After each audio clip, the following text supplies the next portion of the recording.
Let us remain standing for the singing of the Philippine National Anthem. Mga kababayan, ang pambansang awit ng Pilipinas.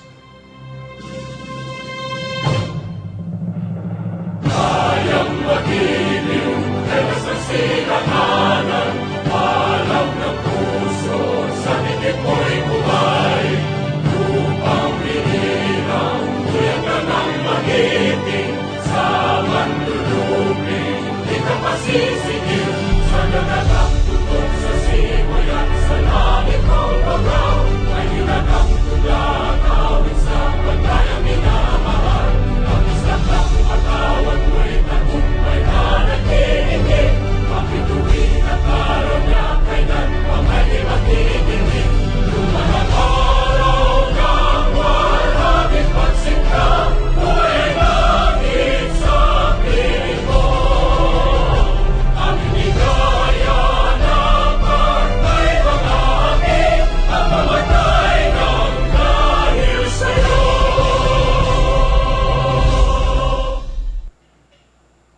We may now all be seated. Again, a pleasant morning to everyone. Welcome to the 2019 Maritime Education and Training Conference with the theme Seafarers of the Future, Trends in Maritime Education and Training. Seated here with our VIPs are our day one presenters, so we will know more about them later as we present their stories and issues, challenges that we encounter in terms of maritime education and training. For us to hear the opening remarks, let us welcome our Manila OIC Vice Admiral Narciso Vingson Jr. Let us give him a warm applause.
It is with great pride and pleasure to welcome you all to the 2019 Maritime Education and Training Conference, jointly organized by the maritime industry and the International Association of Maritime Universities. Allow me to congratulate everyone, especially the organizers of this event, as well as express my sincere thanks to the IAMU for continuously teaming up with the administration in terms of capacity building for our maritime education and training. This year's MetCon once again opens us a meaningful avenue for the improvement of Philippine Met system. Before we proceed with the official activity, I deem it important that we set a common ground as to why we are gathered here today. The IAMU's Memorandum of Agreement with MARINA provides for a mutual cooperation and mentoring in the areas of assessment, particularly of our Met curriculum and faculty. I find this event as a very opportune moment for us to have a little bit of introspection of our current situation. With this, allow me to give you a background on the current situation of the Philippines in terms of our compliance with the EMSA findings on the assessment of maritime education Training and Certification of the Philippines. To give some context, allow me to narrate a short backgrounder. In January last year, we received the European Commission report assessment of our METC system. The report identified range of areas pertaining to the implementation of the STCW requirement that needed attention or further improvement. This includes national provisions, circulars, and memoranda, the activities of the Maritime Administration, as well as the education and training institution that were visited in March 2017. The Philippines was given the following dates to submit. By 30 April 2018, measures which have been or intended to be put in place corresponding to the areas to be improved. By 31 October 2018, evidence of implementation of such measures. And by 31 October 2019, evidence that the supporting information technology systems had been developed. The April and October 2018 responses have been submitted to the European Commission through the Ambassador of EU Mission to the Philippines.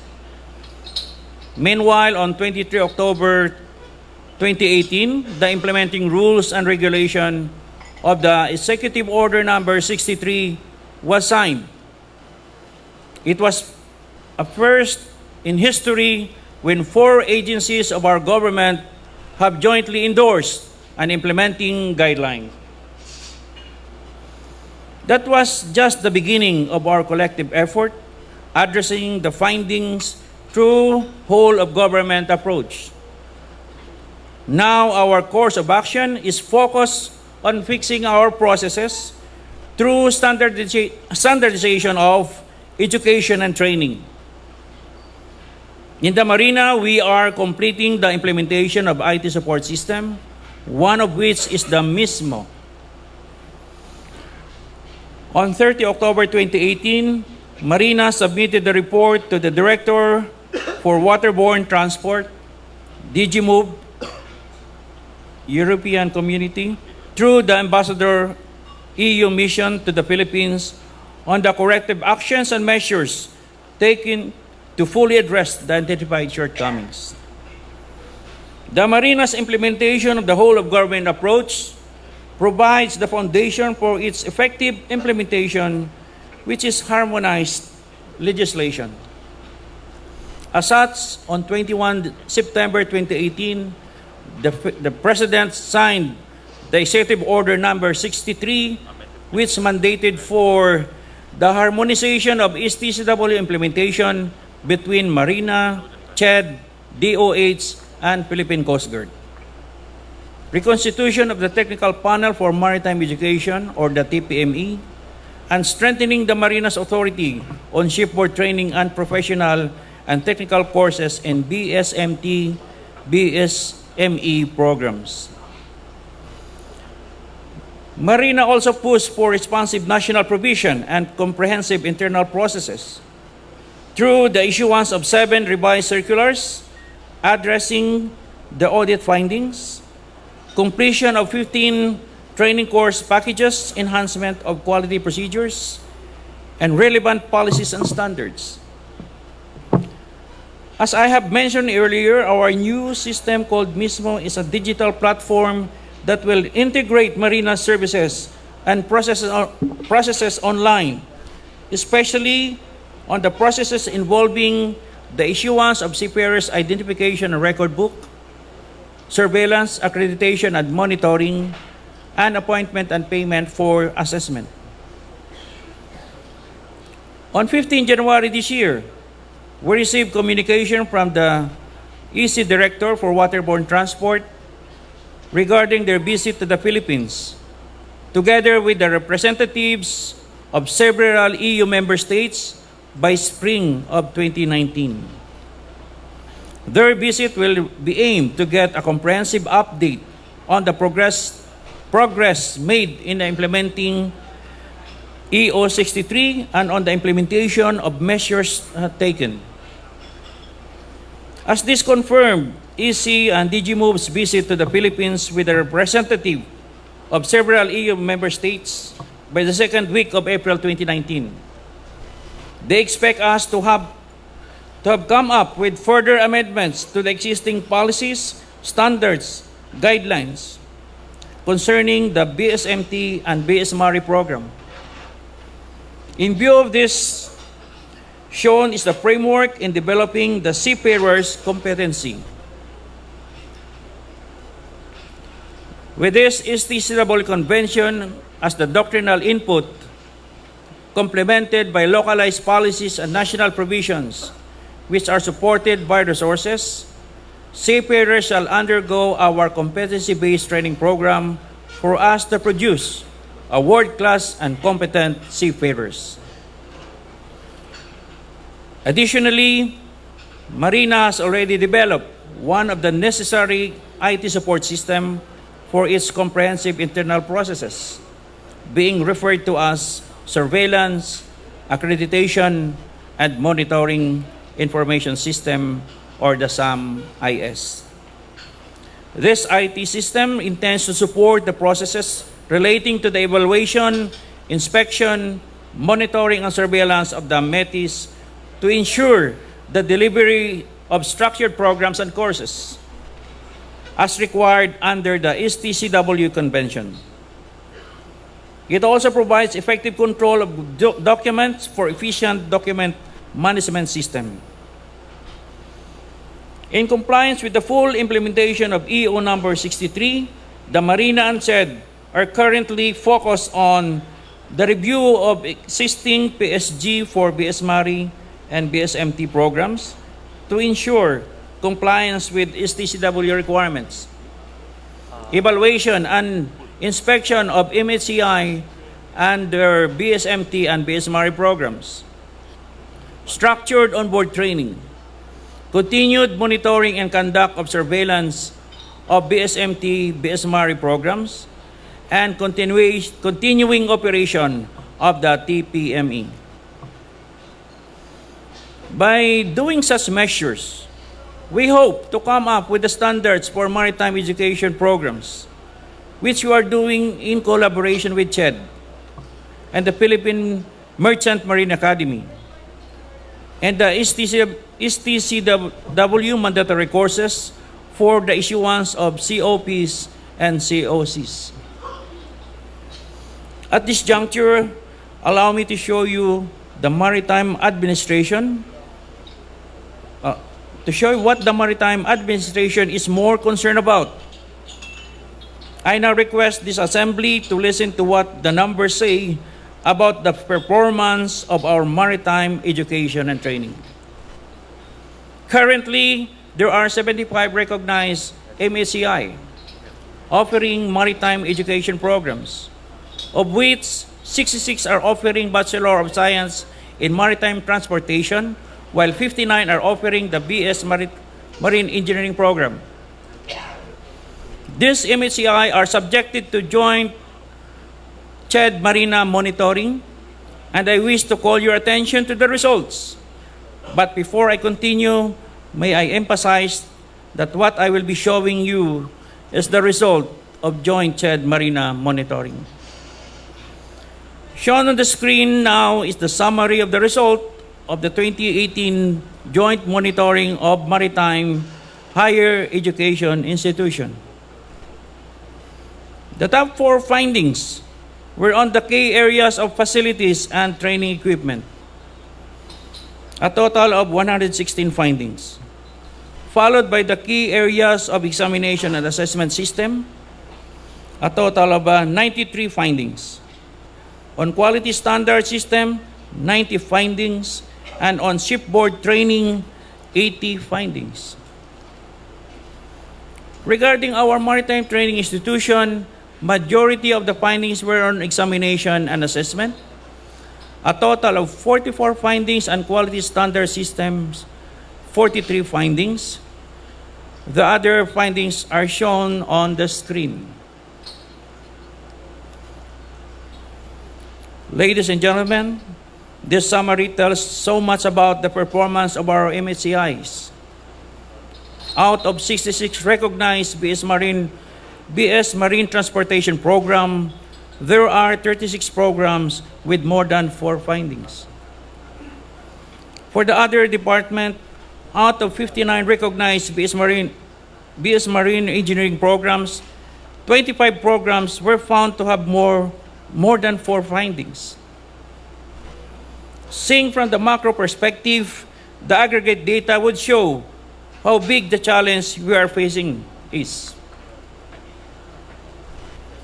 Shown now is the historical data of enrollment and graduates of BSMT and BS Marine program for academic year 2003, 2004, up to 2017 to 2018, which can be downloaded from CHED website.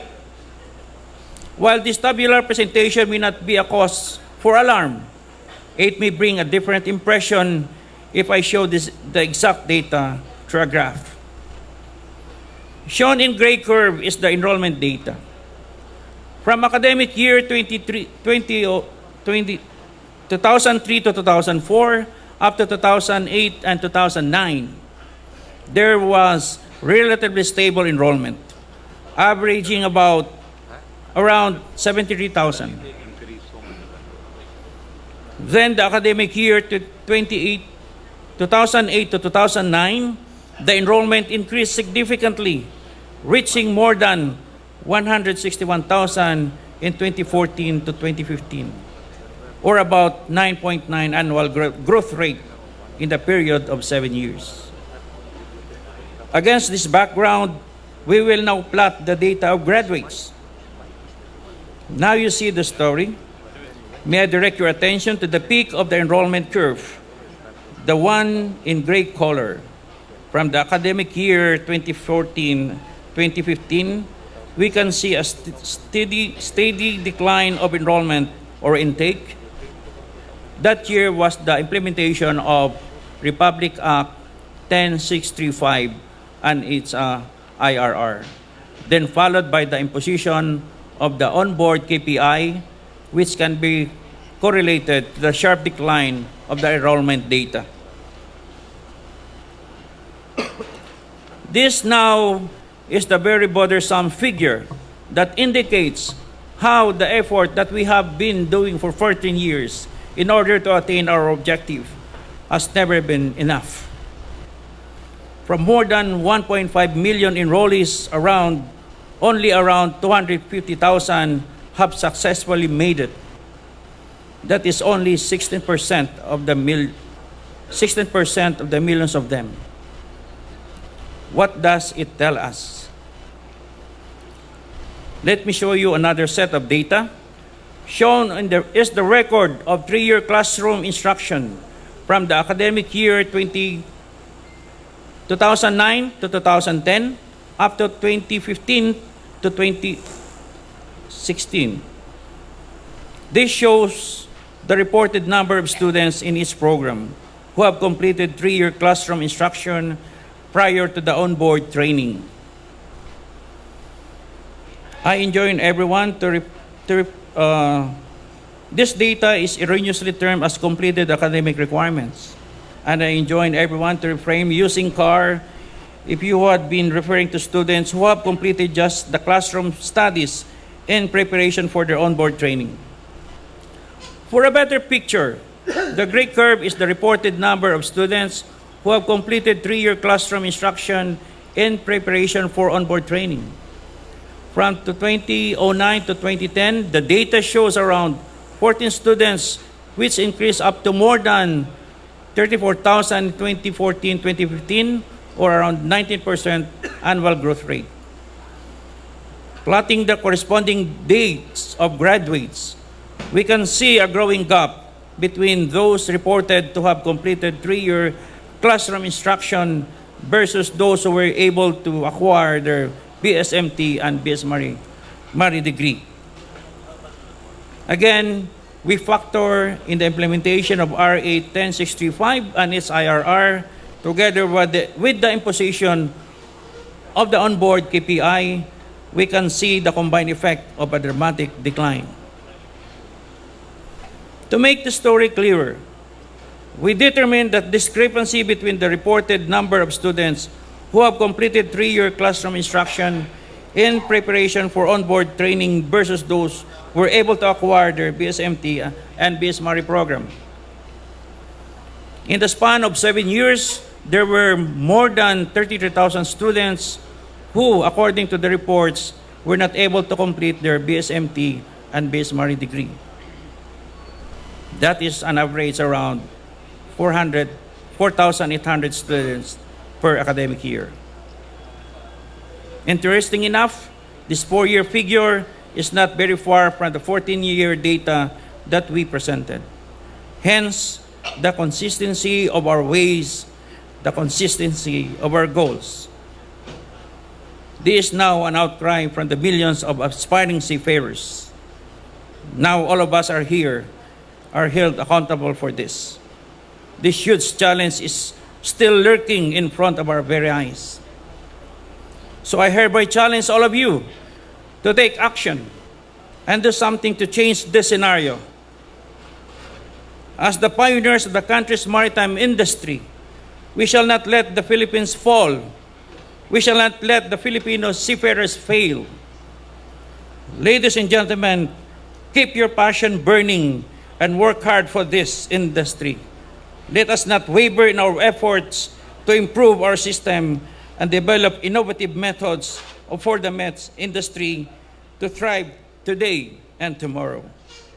Let us all take this opportunity for introspection, because once Aristotle said, knowing yourself is the beginning of all wisdom. Thank you, and again, welcome.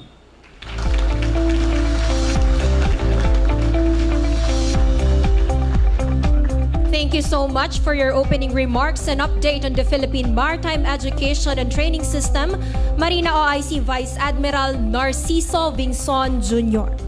At this moment, let us hear the opening remarks from the Vice Chair of Global Met, Vice Admiral Eduardo Santos. Let us give him a warm applause.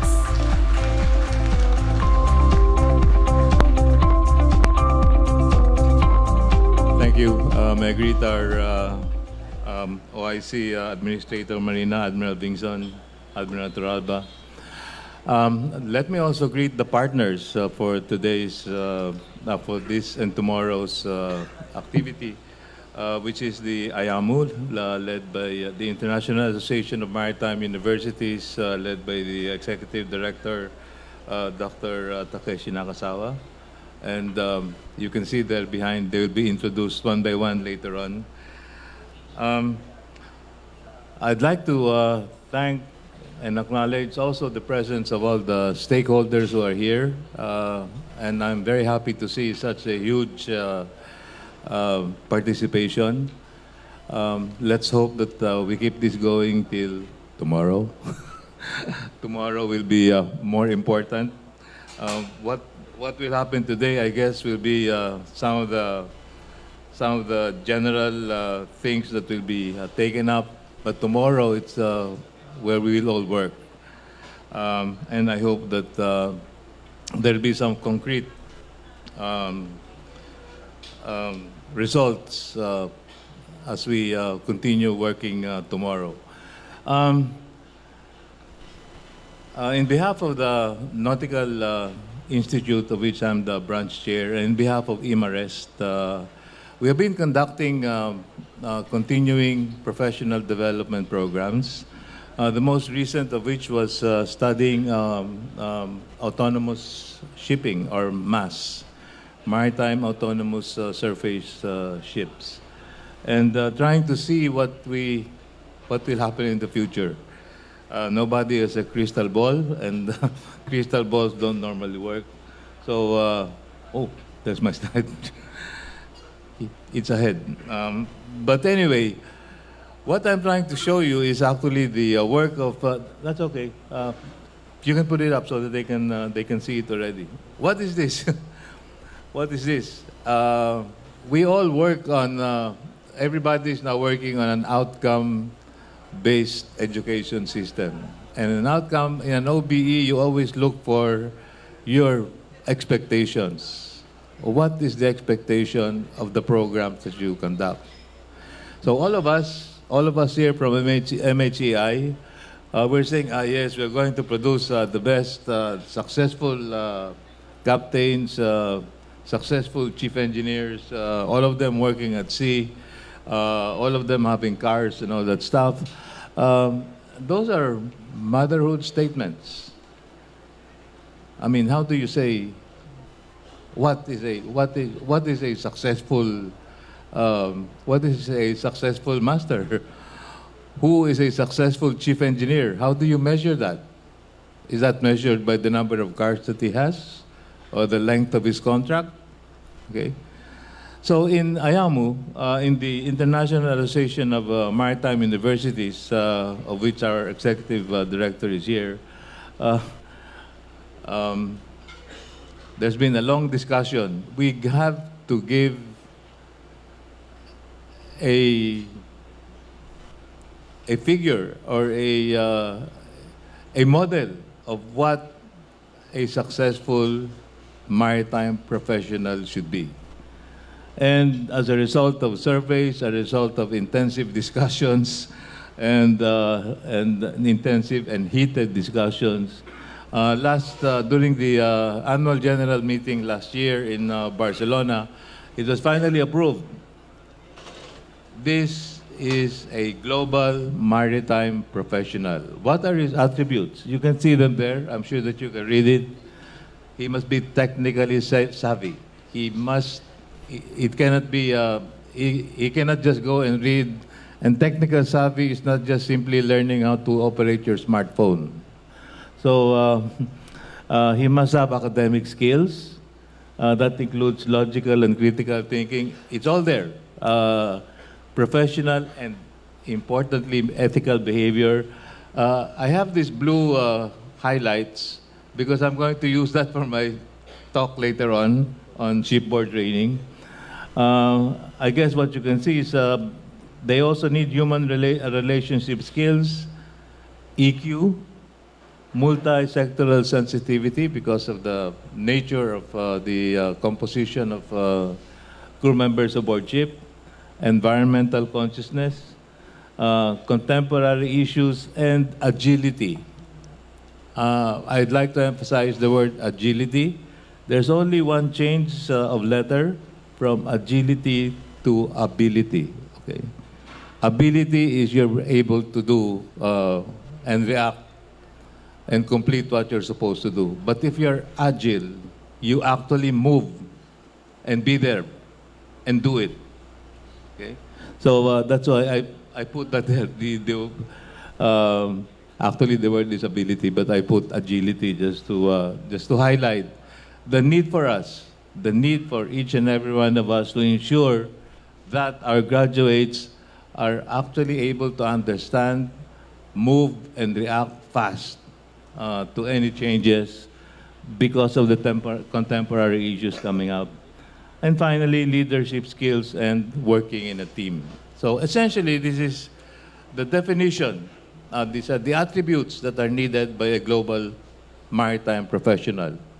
All of us would like to produce global maritime professionals because it is not a matter of numbers, ladies and gentlemen, it's quality. It is a matter of quality. And this essentially, based on the studies made by the 64 members, 65? 64, more or less. 64 members of IAMU, this was the output. So I'd like to invite everybody to take a close look at this and see how we can break this down and include this in our respective curricula to ensure that we're able to come up with a global maritime professional. It has to be global because he is working all around the world. Maritime, of course, because they work in the maritime industry, and it's not only aboard ship. I think you all understand now, maritime includes logistics, includes port operations and others. So that's a conglomeration of everybody that is related to ship, to the maritime industry. And of course, professional. He must be able to do things according to a certain standard. This is actually followed by a book of knowledge, which I'm sure that our executive director, Dr. Nakazawa, is going to discuss later on. But anyway, that's my opening. And I'm certainly very happy that all of you are here listening to this, trying to find out. Later on, we shall dissect this and find out how we can adapt to ensure that our curricula and our training programs will be able to match this. And this will become our PEOs, or expected outcomes. Let me also state that we have here with us, sitting beside me is Captain Pradeep Chawla. I'm always introduced as the Vice Chair of Global Met, the Global Maritime Education and Training, which used to be AMETIAP. Actually, our chairman is here. He's our chairman, Captain Pradeep Chawla. And we have done a lot as well. We actually last November we have conducted a Global Med MARINA teacher MET standards, and that was presented during the Manning and Training Conference last November. So many international associations are cooperating with us. I hope that we learn from all of this. I hope that we are able to make sure that we are helped. They are always willing to help. You can see them coming from all over the world. One is from Sweden, one is from Croatia, one is two are from Croatia, one is from Vietnam. There's somebody from Norway somewhere there. Oh, there's Per. So we have personalities all around the world to help, and it's just a matter of us getting together, getting things done. Having said that, let me once again thank Marina and IAMU for partnering in this program. Let me thank each and every one of you for coming, and I hope that we have a very successful and very productive two-day workshop. Workshop, not conference. Thank you. Good morning to all. Thank you so much for your remarks, Vice Admiral Santos, and for sharing a short information on the attributes of a global maritime professional. At this moment, we would like to call here in front the Executive Director of IAMU, Dr. Takeshi Nakazawa. Let us give him a warm applause.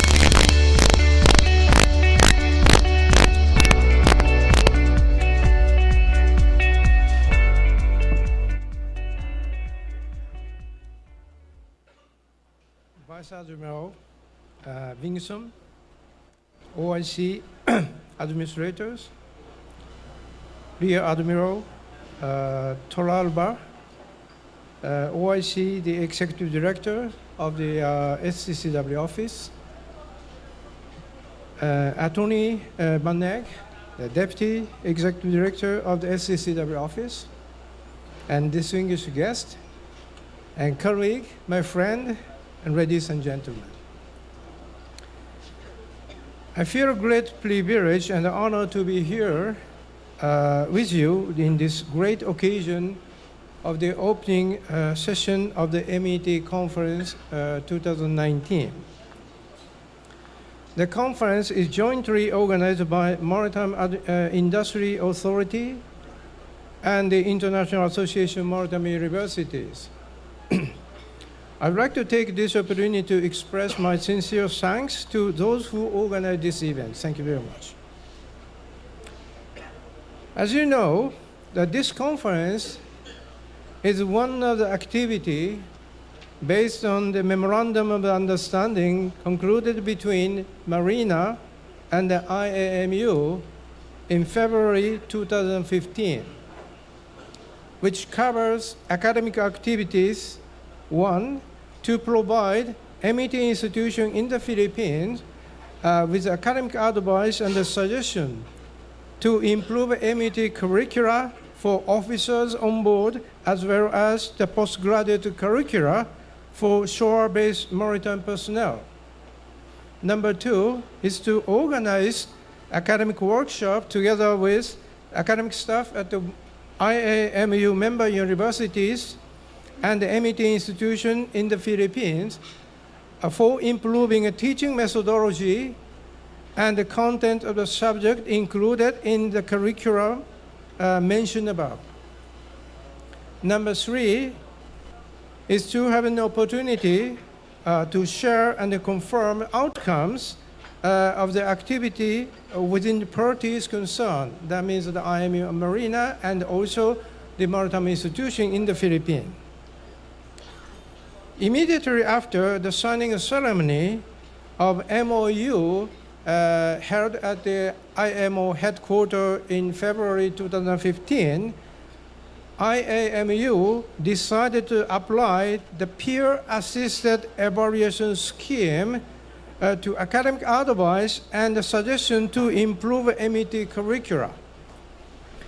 The scheme was established and developed by the working group headed by Professor Zetz of University of Rijeka. Since April 2016, 4 maritime universities in the Philippines received the PAES site visit and then received the report to improve the system. 6 workshops and 2 joint conferences on MET were held. Therefore, the MET conference today is actually the 3rd conference, while the workshop tomorrow will be the 7th workshop. In addition, Philippines, the government of the Philippines and the IAMU jointly submitted an info paper regarding our joint activities to the 66th session of a Technical Cooperation Committee held at IMO in August 2017. So this is a very, very important activity to advertise our joint activity to the world. Actually, since then, the IAMU received so many requests to take the similar project, for instance, Kenya and the other country. IAMU is further planning, especially for the Philippines, to have 2 site visits and 2 workshops and a conference from April 2019 to March 2020, if MARINA agreed this planning. The 4 working group members participating in the conference today and the workshop tomorrow are Professor Zetz and Frančić from the University of Rijeka, and the engineer Eliasson from Chalmers University of Technology, and Dr. San from Vietnam Maritime Universities. They are quite experienced academic staff in teaching, developing a curricula, and participating in the international research activities. As you can see from their brief CV in the conference brochure that kindly prepared by MARINA. I strongly suggest you to obtain their knowledge and experience during the workshop tomorrow. I'd also like to invite you to consider appropriate method to assess outcomes of our activity, especially since April 2018, as this was also one of the activities described in our MOU. So from that point of view, I am really interested in the presentation made by Attorney Van Egg soon after this event. Last but not least, I strongly hope that you can have opportunities for valuable discussion and exchange the view of the maritime education training during the following 2 days. Our 4 members, including me, also the academic staff of the Maritime University. We have exactly the same issues and problem once the EMSA visit our country. So we'll be able to discuss this kind of issue, right? That's why please do not hesitate to ask us any question you have in your mind to improve the MET system at your reputable institutions. Our working group members are happy to exchange our view with you all. Thank you very much.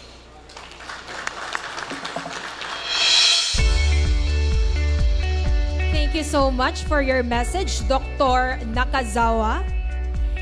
At this moment, we would like to request our VIPs for a short photo opportunity here in front before proceeding to our presentation. Vice Admiral Narciso Vinson, Vice Admiral Eduardo Santos, and Dr. Takeshi Nakazawa for a photo opportunity here in front, together with our Day 1 presenters.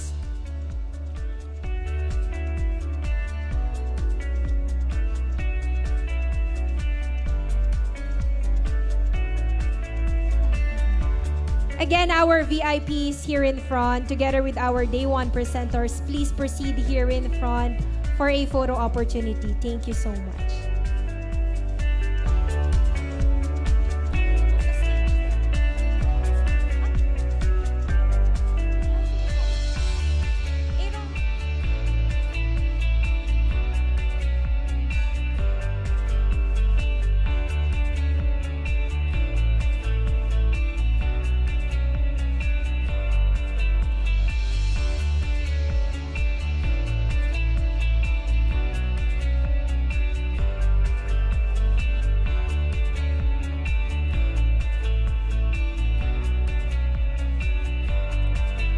Day 1 presenters is Attorney Vera Joy Baneg, the STCW Office Deputy Executive Director, Captain Pradeep Chawla, the Chairman of Global Met and Managing Director of QHSE and Training for Anglo-Eastern Univan Group, Vice Admiral Eduardo Santos, the President of Maritime Academy of Asia and the Pacific, Ms. Myla Makadawan, the Deputy Executive Director of National Maritime Polytechnic, Captain Joseph Raluta of BSM MTC Philippines, Dr. Felicito Dalaguete, the Senior Vice President for Academics of Asian Institute for Maritime Studies, and again, a short presentation from our Deputy Executive Director of Marina's STCW office.